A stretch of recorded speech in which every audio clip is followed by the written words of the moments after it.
బండ్లగూడ జాగీర్ ప్రజలకు మరియు వివిధ పార్టీల నాయకులకు మరియు ప్రజాశ్రేయస్సు కోసం అహర్నిశలు కష్టపడుతూ ఎండనక వాననక వార్డుల్లో తిరుగుతున్న కమిషనర్ గారికి మరియు వసూలు చేస్తున్న ట్యాక్సులు వసూలు చేస్తున్న మీ బృందానికి గుడ్ ఈవినింగ్. ముఖ్యంగా ఈరోజు చెప్పదలుచుకుంది ఏంటంటే, గత నెల క్రితం నుండి గౌరవ కమిషనర్ గారికి దోమల సమస్య గురించి రిప్రజెంటేషన్స్ ఇవ్వడం జరిగింది.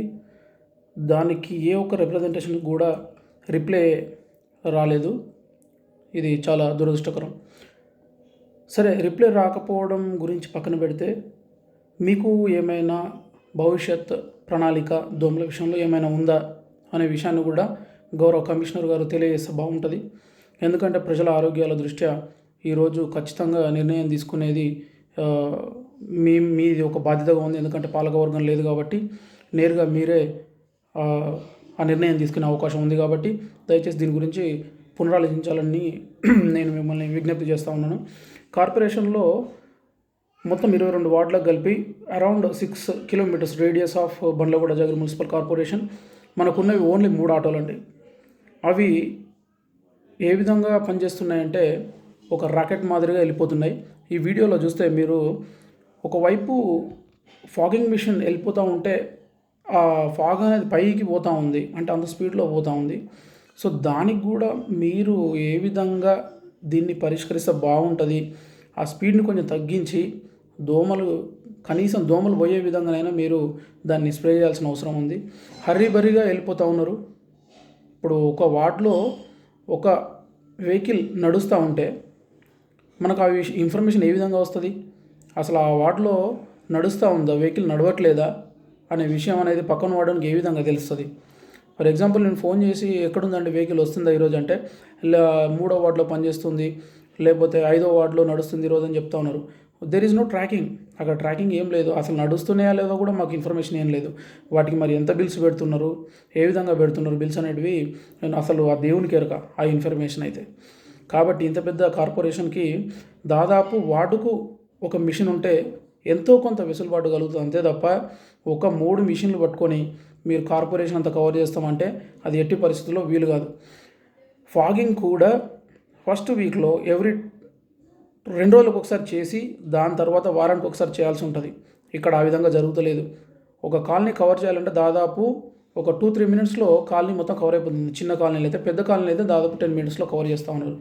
కాబట్టి ఆ డ్యూరేషన్ అనేది కొంచెం చూసి పెంచి మీరు ఏ విధంగా దోమల్ని అరికట్టాలనే దాని గురించి పునరాలోచించాలి తప్ప రిప్రజెంటేషన్స్ తీసుకోవడం, పక్కన పడేయడము, ప్రజల ఆరోగ్యాలను గాలికి వదిలేయడం తప్ప ఒరిగిందైతే ఏమీ లేదు.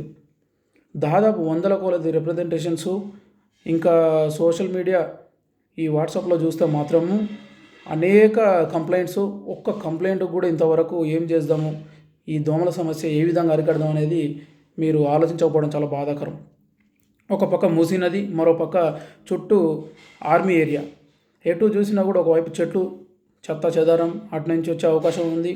ఇటువైపు మనకు మూసీ నుంచి తీవ్రమైన దోమల బెడద ఉంటుంది. కాబట్టి ఈ కార్పొరేషన్కి ఏం అవసరం ఉంటుంది, ఎన్ని మిషన్లు అవసరం ఉంటుంది, ఎన్ని రోజులకు ఒకసారి చేస్తే మనం ఈ దోమలు అరికట్టవచ్చు అనేది మినిమం కామన్ సెన్స్తో ఆలోచించి చేస్తే ప్రజలకు ఏమైనా సౌలభ్యం ఉంటుంది తప్ప బయట నిలబడే పరిస్థితి లేదు. చిన్నపిల్లలు అయితే డెంగ్యూ, మలేరియా, మెదడువాపు ఇట్లాంటి మొదలైన అనేక రకాల రోగాలతోని తీవ్ర ఇబ్బందులు పడుతూ ఉన్నారు. బయట ఏమో కానీ లోపల ఇంట్లోకి వచ్చినప్పటికి కూడా ఇంట్లో కూడా దోమలను తట్టుకునే పరిస్థితి లేదు. కాబట్టి దీని గురించి ఒకసారి ఆలోచిస్తే బాగుంటుంది. చెత్త కూడా ఎక్కడ పడితే అక్కడ విపరీతంగా చెత్త వేయడం జరుగుతుంది. కాబట్టి ఈ దోమలు ఉన్న రోజులు పారిశుద్ధ్య కార్మికులను మీరు ఎప్పటికప్పుడు డైలీ మానిటరింగ్ చేసి ఆ చెత్తను తొలగించే విధంగా మీరు చర్యలు తీసుకుంటే బాగుంటుంది. ఆ దౌర్భాగ్యం ఏంటంటే ఆ పారిశుద్ధ్య కార్మికులు కూడా చాలా లోటు. వార్డుకు ఒకరు కూడా లేరు. దాన్ని కూడా రిక్రూట్ చేసుకుంటే బాగుంటుంది. దాదాపు 6 నెలలు 8 నెలల కింద పెట్టిన కౌన్సిల్లో ఇంతవరకు ఇంప్లిమెంట్ చేయలేదు. ఎంతోమంది ఉద్యోగాలు కావాలి కార్పొరేషన్లో, ఏదో ఒక ఉద్యోగం చేసుకుంటాము, స్వీపర్సే కానీ అటెండర్సే కానీ ఇట్లా ఏదో ఒక ఉద్యోగం చేసుకుంటామని చెప్పి ముందుకు వస్తే కనీసం మీరు దాన్ని కూడా ముందు తీసుకోపోకుండా 6 నెలల నుంచి కాలయాపన చేసి ఈరోజు ఇటు పనులు కాకుండా అటు కనీసం రిక్రూట్మెంట్ జరగకుండా ఇంకా ఎన్ని సంవత్సరాలు కాలయాపన చేస్తారు? ఇది ఎంతవరకు సమంజసం అని చెప్పి ఈ కమిషనర్ గారిని అడుగుతా ఉన్నా. మీరు చేయాలనే ఉద్దేశం ఉంటే చేయండి, లేకపోతే మీరు ఆ సీట్ నుంచి తప్పుకోండి. ఒక ప్రణాళిక ఉండాలి.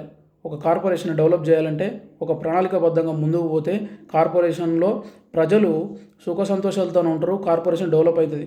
అంతే తప్ప పొద్దున్న లేస్తే ఈ టీం ఎడిపోతుంది, బి టీం ఎడిపోతుంది, సి టీం ఏమొస్తుంది అనేది చూస్తే మాత్రము ప్రజలకు ఎప్పటికప్పుడు ఈ విధంగా ఇబ్బందులకే గురవుతారు తప్ప ప్రజలకు సుఖ సంతోషాలు అనేటివి ఉండవు. కాబట్టి మీ డిమాండ్ ఒకటే, మీకు ఏమైనా ప్రణాళిక ఉందా, భవిష్యత్ ప్రణాళిక ఉందా ప్రజల ఆరోగ్యాల దృష్ట్యా ఉంటే అదేందో చెప్పండి. కాగితాలు తీసుకొని డెస్క్లో వేసుకొని పాడేయడం కాదు. మరి ఒక సమస్య వచ్చింది, దోమల సమస్య వచ్చింది. బండ్లగూడ జాగీర్కు ఎందుకు ఆ దోమల సమస్య ఉంది, ఒక పక్క మూసి ఉంది, ఒక పక్క మనకు ఆర్మీ ఉంది. కాబట్టి దోమల సమస్య అధికంగా ఉండదు. దీన్ని ఎట్లా ఓవర్కమ్ చేయాలి, ఇంకా ఎన్ని మిషన్లు కొనాలి? ఒక మిషన్ ఎంత ఉంటుందండి? 17,000 నుంచి 20,000 ఉంటుంది. ఒక ఫాగింగ్ లిక్విడ్ 2,000 రూపాయలు ఉంటుంది, 1,500 నుంచి 2,000 రూపాయలు ఉంటుంది. మీకు అంతా అది కూడా కొనడం మీకు చేత కావట్లేదా? రోజు పొద్దున్న లేస్తే ఈ బిల్ కలెక్టర్స్ని ఇళ్ళ మీదకి పంపి వాళ్ళకి టార్గెట్లు పెడుతున్నారు కదా, 2 లక్షలు 3 లక్షలు తీసుకురావాలని చెప్పి టార్గెట్లు పెడుతున్నారు కదా. మరి వాళ్ళకు టార్గెట్లు, మీరు బిల్ కలెక్షన్లో ఉన్నంత ఇంట్రెస్ట్ మీకు ప్రజలకు సేవ చేద్దాము, ప్రజలకు కూడా ఏదో ఒక చేద్దామని ఇంట్రెస్ట్ ఎందుకు రావట్లేదు? రోజు 2-3 లక్షలు కలెక్షన్ తీసుకుంటూ ఉంటారు. అదే ఒక్క రోజు కలెక్షన్లో ఆపితే ఫాగింగ్ మిషన్లు అంతటా అన్ని వార్డులలోకి వస్తాయి కదా. అది ఆలోచించండి. కొన్ని ప్రజల ఆరోగ్యాల దృష్ట్యా ఏమన్నా కొంచెమన్నా మీరు మనసు పెడితే ప్రజలు కూడా బాగుంటారు. చిన్నపిల్లలు ఉన్నారు, వృద్ధులు ఉంటారు, వాళ్ళు తట్టుకోలేరు. సరే, మిడిల్ ఏజ్ పీపుల్ అంటే ఏమో తట్టుకుంటారు, కానీ పిల్లలు కానీ వృద్ధులు కానీ ఈ దోమల బెడద నుంచి తట్టుకోవడం చాలా ఇబ్బందికరంగా ఉంది. కమిషనర్ గారు, దీని మీద వెంటనే మీరు ఏదో ఒక చర్య తీసుకోండి. వీలైనంత త్వరగా కనీసం బైకుల మీద పట్టుకొని వెళ్ళేటివి చిన్న చిన్న మిషన్స్ ఉంటాయి కదా, ఓ 10,000 పెడితే ఆ మిషన్స్ వస్తాయి కదా. టెంపరీగా వాటికొకటి పెట్టించరాదండి. అవి ఎప్పటికీ పర్మనెంట్ సొల్యూషన్ కదా, పర్మనెంట్గా మన కార్పొరేషన్లో ఉంటాయి కదా. దోమలు బెడద ఉన్నంతకాలం బైకర్స్ని హైర్ చేసుకొని వాటి మీద చిన్న ఫాగింగ్ మిషన్లు పెట్టండి. చూస్తే చిన్న చిన్న మున్సిపాలిటీస్ ఉంటాయి మన తెలంగాణలో, వాళ్ళు బైక్ల మీద కూడా తీసుకొని వెళ్తూ ఉంటారు. సో ఆ ఆలోచన మీరు ఎందుకు చేయరు? మీకు అట్లాంటి ఆలోచన ఎందుకు రాదు? ప్రజల ఆరోగ్యాల దృష్ట్యా చాలా చర్యలు తీసుకోవాలండి. శానిటేషన్ డిపార్ట్మెంట్లో అసలు ఏం జరుగుతుంది అనేది దాన్ని అసలు వర్ణనాతీతం.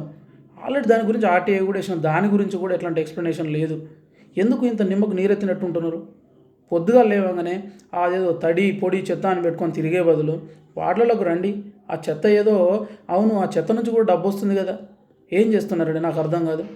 మొన్న కొత్తవాళ్ళగూడ దగ్గర చూస్తే చెప్తున్నారు కదా మీరే, జవహర్ నగర్ డంపింగ్ యార్డుకు పంపిస్తున్నారు, అక్కడ సాగ్రిగేషన్ చేసి అక్కడి నుంచి డబ్బు వస్తుంది, అక్కడ నుంచి వెళ్ళి ఎలక్ట్రిసిటీ ప్రొడ్యూస్ అవుతుంది జవహర్ నగర్ నుంచి, అక్కడి నుంచి డబ్బు ఇస్తున్నారని చెప్తున్నారు కదా.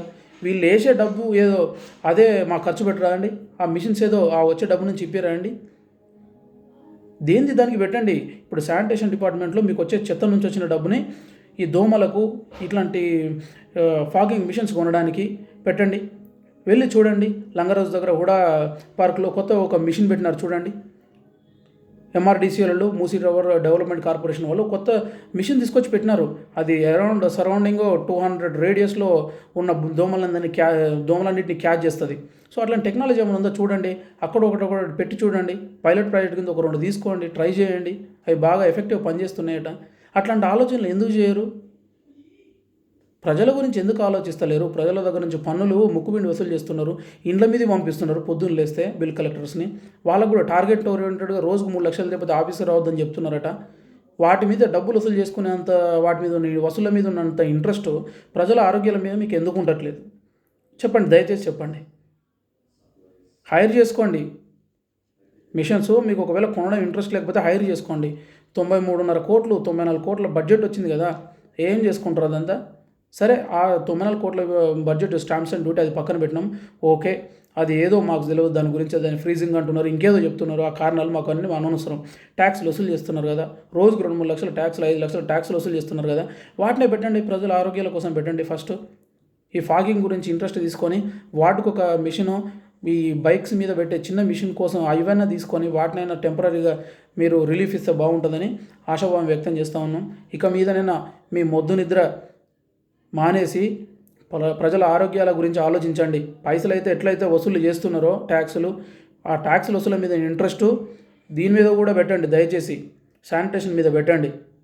ఈ శానిటేషన్లో ఎంత లిక్విడ్ వాడుతున్నారు, ఒక్క వెహికల్ కన్నా ట్రాకర్ ఉందా అండి?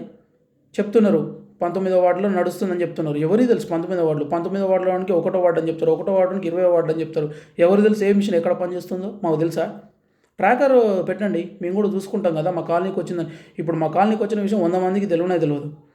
100 ఇండ్లు ఉంటే 10 మందికి 10 ఇండ్లకు కూడా తెలియదు వచ్చిన విషయం. ఆ విధంగా ఉంది. ట్రాకర్ పెట్టండి. వెహికల్స్ చాలా ఉన్నాయి. ఏ ఒక్క వెహికల్ కన్నా ట్రాకర్ ఉందా? ఏం బిల్స్ రాస్తున్నారో, ఎంత రాస్తున్నారో, ఏం పోతుందో కూడా అసలు అగమ్య గోచరంగా ఉంది పరిస్థితి. దయచేసి పారదర్శకంగా ఉండి ప్రజలకు కూడా ఎలాంటి అపోహలు రాకుండా పాలన కొనసాగిస్తే బాగుంటుంది. నాయకులు లేరు కాబట్టి పూర్తి బాధ్యత తీసుకొని చిత్తశుద్ధిని పనిచేయండి. ప్రజల ఆరోగ్యం మేము అడిగేది ఓన్లీ ఫాగింగ్ మిషన్స్ ఏర్పాటు చేయండి. ఇప్పటికైనా ప్రజల ఆరోగ్యంగా ఉండేట్టు చూడండి దయచేసి. ఇప్పటికైనా లీవులు తీసుకోకండి, మొద్దు నిద్ర నుంచి వీడండి. ప్రజలు చాలా భయాందోళనల పరిస్థితులను ఎదుర్కొంటూ ఉన్నారు ఈ దోమల వల్ల. ఏ కాలనీ చూసినా కూడా తీవ్రమైన దోమల బెడద. సాయంత్రం 6 అయిందంటే చాలు బయట నిలబడిన పరిస్థితుల్లో దోమలు ఎక్కువైపోయినాయి. కాబట్టి దీని మీద వెంటనే మీరు ఒక సమీక్ష నిర్వహించుకొని ప్రతి వార్డుకు ఒక మిషన్ ఏర్పాటు చేసి ప్రతి ఆల్టర్నేటివ్ 2 days ఆర్ 5 daysకి ఒకసారి దోమలు ఫాగింగ్ చేసే విధంగా మేము చర్యలు తీసుకుంటారని ఆశాభావం వ్యక్తం చేస్తూ ఉన్నాం. లేదంటే దీని మీద కూడా దండయాత్ర చేయాల్సిన పరిస్థితి వస్తుంది. దయచేసి ఇప్పటికైనా మీ మొద్దున నిద్రను వీడి దోమల బెడద మీద ఏదో ఒక స్టాండ్ తీసుకోండి. 100 రిప్రజెంటేషన్స్ వచ్చినాయి, ఒక్క రిప్రజెంటేషన్ కూడా రిప్లై రాలేదు. మీరు దాని మీద ఏమైనా సమీక్ష నిర్వహించారా, లేకపోతే దాని మీద మీరేమన్నా మీ అభిప్రాయం ఏందో చెప్పండి ఫస్ట్. సరే, మీకు దాని మీద అవగాహన లేకపోయినా అభిప్రాయం ఏందో చేయరా అని అభిప్రాయం చెప్తే మేమేం చేయాలో మేము అది చేసుకుంటాం. Thank you so much commissioner గారు, థ్యాంక్స్ ఫర్ యువర్ టైం. మీరు వీడియోలన్నీ చూస్తారని అనుకుంటానా? వీడియోలు చూడండి, ఎట్ ద సేమ్ టైం మీ కార్యాచరణ కూడా ఏదో తెలియజేస్తే బాగుంటుందని ఆశాభావం వ్యక్తం చేస్తూ ఉన్నాం.